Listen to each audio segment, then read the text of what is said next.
એવ્રત જીવ્રતની જાગરણ છે ને તે મમ્મીએ કીધું કે આપણે હે ને આપણી ઘરે સત્સંગ ગોઠવી, એટલે હવે આપણે હે ને સત્સંગ ચાલુ કરશે. એ તો સારું કર્યું સત્સંગ ગોઠવો, પણ ચોપાટ રમવાનું રાખ્યું હોત તોય હાલત ઘોઘી. બાપા અમારે ઘોઘી ભેગું સોપાઈટ નથી રમવું. હમણાં 2 દી પહેલાં જ ઘોઘીએ હે ને સોપાઈટમાં ધડબડાટી બોલાવી દીધી કુડકા કરીને. અને શું શીલા ભાભી તમે મધલી બે ઉપડાતા અને વળી પાછા મને કુડકારી કયો છો.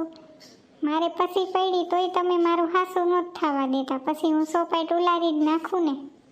એ ઘોઘી ખોટું બોલમાં તારે હે ને પછી પડી જ નહોતી, પણ તે હે ને કોડીને દાણો ઉથલાવી નાખ્યો તો તારે હાસી કરવી હતી, તને લતોડિયું આવે એમ હતું ને એટલે તે સોપાઈટ ઉલાર નાખી હતી. હો અરે આપણે અહીંયા બાંધવા નથી એવા, અને 2 દી મોર ઘોઘી તે સોપાઈટ ભલે ઉલાયરી કાંઈ વાંધો નહીં. અત્યારે આપણે એ વ્રત જીવ્રતની જાગરણ કરવા આવ્યા છીએ અને અત્યારે આપણે સત્સંગ કરવાનો છે, તો આખી રાત બાજવામાં વહી જશે. એના બદલે સરસ મજાનું ભજન ઉપાડો.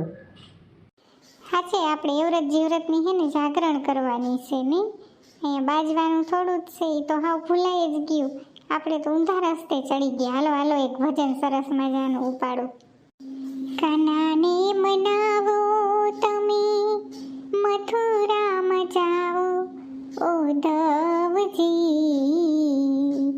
કાનાને મનાવો, કાનાને મનાવો.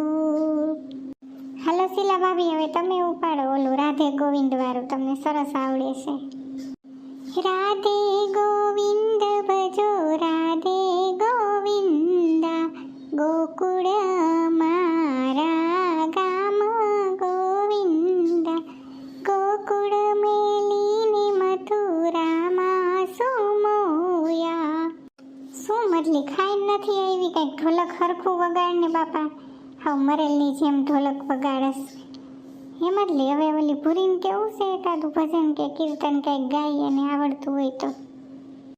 હે ભૂરી ભજન આતા હે તો એકાદ ભજન ગાઓ, ગાવાનું શરૂ કરો. हाँ गोगी भाभी मुझे श्री राम जय राम आता है. श्री राम जय राम जय जय राम,